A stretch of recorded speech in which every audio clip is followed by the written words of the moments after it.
Salut les gars, salut les filles, j'espère que vous allez bien. Aujourd'hui je fais cette vidéo pour vous expliquer comment faire pour réussir à vous entraîner et perdre du poids et plus précisément comment faire pour perdre 1 kg par semaine.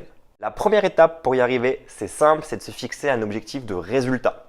Donc l'idée ça va être de réussir à perdre 1 kg par semaine ou peut-être 4 kg à la fin du mois. Ok, 1 kg par semaine, 4 semaines, 1 mois, c'est tout à fait possible.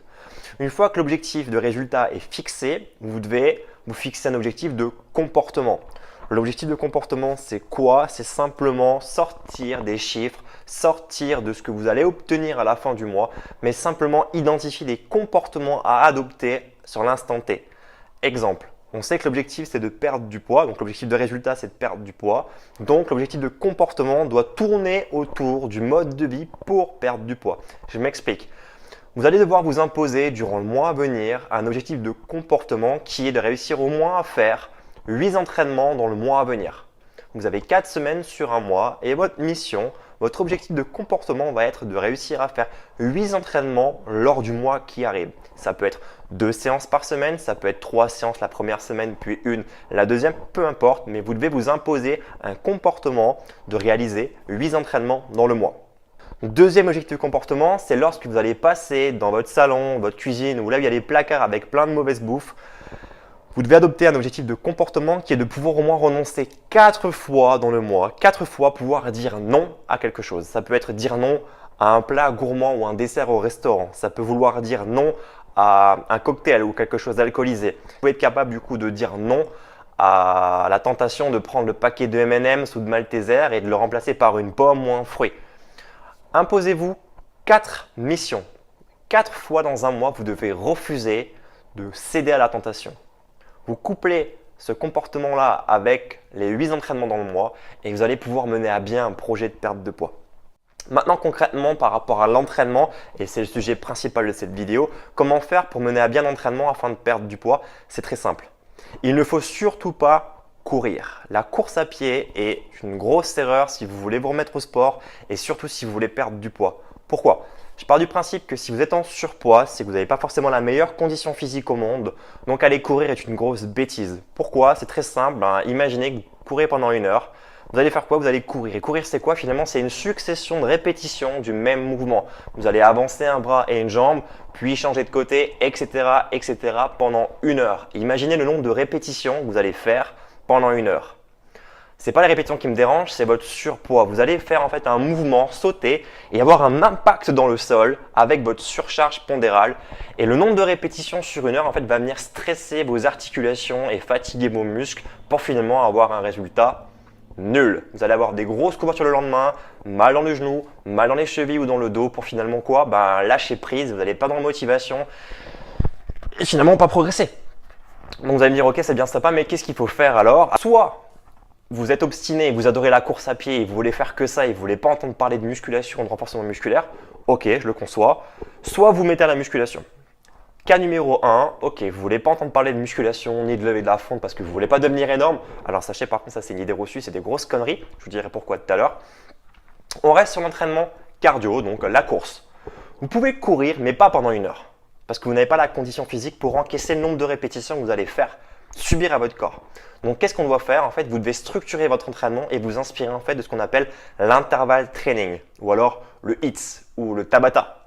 Vous avez peut-être déjà entendu parler de ces méthodes-là, d'accord? En fait, ce qu'il faut savoir, c'est que ça rentre dans la catégorie d'intervalle training. L'intervalle training, c'est quoi? C'est une méthode d'entraînement qui consiste à donner un maximum d'intensité sur un temps donné et récupérer ensuite pour renouveler les séries. Ça permet en fait de monter votre métabolisme de base, d'avoir chaud, de transpirer, d'avoir la fréquence cardiaque qui se booste dans le but de pouvoir cramer un maximum de calories pendant la séance, mais surtout pendant les 15-20 heures qui vont suivre votre entraînement.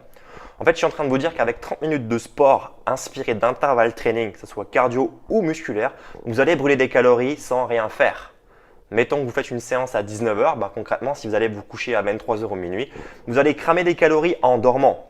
Si vous entraînez le matin à 6 h ou je sais pas, à 7 h, avant d'aller travailler, en fait, vous allez consommer beaucoup plus de calories dans tous les mouvements du quotidien que vous allez faire pour travailler. Donc l'idée, c'est de vous entraîner avec une méthode qui consiste à faire de l'intervalle training. Je donne un exemple d'entraînement à faire à base de course à pied, puisqu'on est parti d'une catégorie numéro 1 qui consistait à faire que de la course à pied. Qu'est-ce qu'il faut faire du coup? C'est très simple. Vous allez faire un échauffement articulaire de 5 à 10 minutes. Vous préparez vos chevilles avec des rotations de chevilles, vos genoux, vos hanches. Vous allez stretcher les muscles au niveau des hanches, le psoas et partir sur une petite foulée sur 5 minutes. D'accord? L'idée, c'est de faire monter la fréquence cardiaque et la température du corps. Quand vous êtes chaud, commencez à mettre une allure plus soutenue, faites de plus grands enjambées et vous faites en fait un package global de 15 minutes. Donc, vous avez la mobilité articulaire, le petit échauffement cardiovasculaire et vous commencez du coup à courir un peu plus vite, ce qui vous fait 15 minutes. À la fin de ces 15 minutes, qu'est-ce que vous devez faire pour que ça soit efficace? C'est intégrer le HIIT, le Tabata, bref, l'intervalle training. Je vous recommande une méthode qui marche très bien en fait et c'est ma méthode préférée, c'est le 30-30. 30 secondes à fond, 30 secondes de repos. Si vous êtes débutant, vous faites ça 4 fois. Ça correspond à 4 minutes d'entraînement. Si vous avez un niveau intermédiaire, vous pouvez le faire 7 à 8 fois, ce qui va faire 7 ou 8 minutes d'entraînement. Et si vous êtes un élite et que vous avez déjà une très bonne condition physique et que vous voulez encore la développer, faites-le sur 10 minutes, d'accord? Donc 10 fois le 30-30. On part du principe qu'on est débutant, qu'on veut perdre du poids et s'y remettre, donc on partira sur 4 minutes. Je fais un récap. 15 minutes d'échauffement où on fait monter la température du corps et ensuite 4 minutes d'intervalle training. Comment ça fonctionne? Vous allez devoir en fait faire un sprint, courir le plus vite possible pendant 30 secondes et ensuite marcher pendant 30 secondes. Reprenez votre souffle et vous faites ça 4 fois. L'idée, c'est de produire un maximum d'intensité sur ces 30 secondes de travail et de descendre ensuite le plus vite possible sur les 30 secondes de repos 4 fois. Lorsque c'est fait, ensuite vous trottinez sur une basse fréquence vraiment pour récupérer, pour refaire le plein d'énergie sur 4 minutes. Donc ça nous fait un bloc total de 8 minutes. Vous allez avoir 4 minutes d'intervalle training avec du 30-30, 30 secondes à fond, 30 secondes de repos, 4 minutes. Et ensuite 4 minutes allure tranquille où vous récupérez. Donc ça vous fait en tout 8 minutes plus 15 minutes. On est à 23 minutes d'entraînement. Vous rajoutez encore ensuite un cycle de 4 minutes d'intervalle training à base de 30-30. Et ensuite, vous récupérez, vous marchez, vous soufflez, c'est la fin de votre entraînement. Je fais un récap. 5 minutes de mobilité articulaire. Okay. Ensuite, vous trottinez sur 5 minutes. Et sur 5 minutes, vous commencez à courir de manière beaucoup plus soutenue pour faire monter la fréquence cardiaque. On est déjà à 15 minutes rien que pour l'échauffement. Ensuite, vous partez sur le premier cycle d'intervalle training. 30 secondes de travail, 30 secondes de repos. 4 fois, ça fait 4 minutes. Plus 4 minutes de course à allure tranquille, cool. On est donc sur un bloc de 8 minutes. Et vous recommencez ce bloc juste après. Ça vous fait un entraînement qui dure de moins de 45 minutes, qui va être très efficace pour booster votre condition physique, mais surtout vous permettre de perdre du poids. Donc ça, c'était le cas numéro 1, vous faites uniquement de la course à pied. Maintenant, la meilleure solution, c'est de pouvoir justement travailler toutes vos qualités physiques dans la même séance ou du moins sur un cycle de plusieurs séances. Il va falloir intégrer en fait l'entraînement en dominante cardio. Donc pourquoi pas la course à pied, ça peut aussi être du rameur, de la corde à sauter, du box jumps, peu importe. Vous allez aussi intégrer des exercices à base de poids de corps, donc des exercices de renforcement musculaire. La méthode Lafay est une très bonne méthode pour ceux qui la connaissent. Sinon, vous pouvez simplement vous inspirer des exercices au poids de corps qu'on retrouve sur le net, il y en a des millions. Donc un exercice cardio, un exercice poids de corps et un exercice avec une charge. Alors, ce n'est pas la peine de soulever de la fonte et de lever 300 kg. L'idée, ça peut être de prendre un medicine ball, les ballons lestés de 1, 2, 3, 8, 10 kg, peu importe. Quelque chose que vous devez lever en plus de votre poids de corps. Et vous pouvez travailler justement avec ce système d'intervalle training en vous imposant un petit circuit. Donc, pour avoir un exemple très rapide, parce que ce n'était pas le but de cette vidéo, c'est de vous expliquer comment faire un entraînement d'intervalle training à base de renforcement musculaire. Vous allez faire donc même principe, un échauffement, 5 minutes de mobilité articulaire, en mettant principalement en avant les articulations des genoux, des hanches et des épaules. Ensuite, vous allez continuer l'échauffement par du cardio, un peu de course, quelques burpees, quelques sauts, un peu de corde à sauter. Et ensuite, intégrer des exercices de renforcement musculaire au poids de corps. Donc, ça peut être 5 squats, 5 pompes, 5 burpees, 5 tractions. Et vous faites ça 4 fois. Lorsque c'est fait, votre échauffement est clos et vous partez ensuite sur un cycle d'intervalle training. Peut-être pendant 20 minutes, du coup, vous allez devoir vous imposer en fait un cycle. 30 secondes de travail, un maximum de pompes.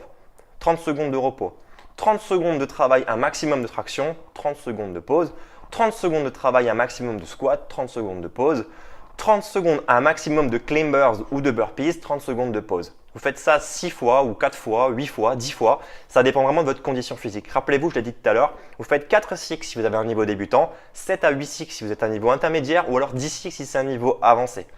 Ensuite, vous prenez 5-10 minutes pour faire quelques massages et quelques étirements pour retrouver le calme et enchaîner sur votre journée. Voilà, donc l'idée c'était de pouvoir vous donner un maximum de billes dans cette vidéo sur comment vous entraîner pour perdre du poids. Je vous donnais une structure À vous de la respecter maintenant. Vous pouvez me poster directement en commentaire à cette vidéo vos entraînements, ce que vous en pensez, si vous l'avez testé. Donc j'ai hâte de pouvoir vous lire. Moi je vous dis à très bientôt et bon entraînement à vous. Bye.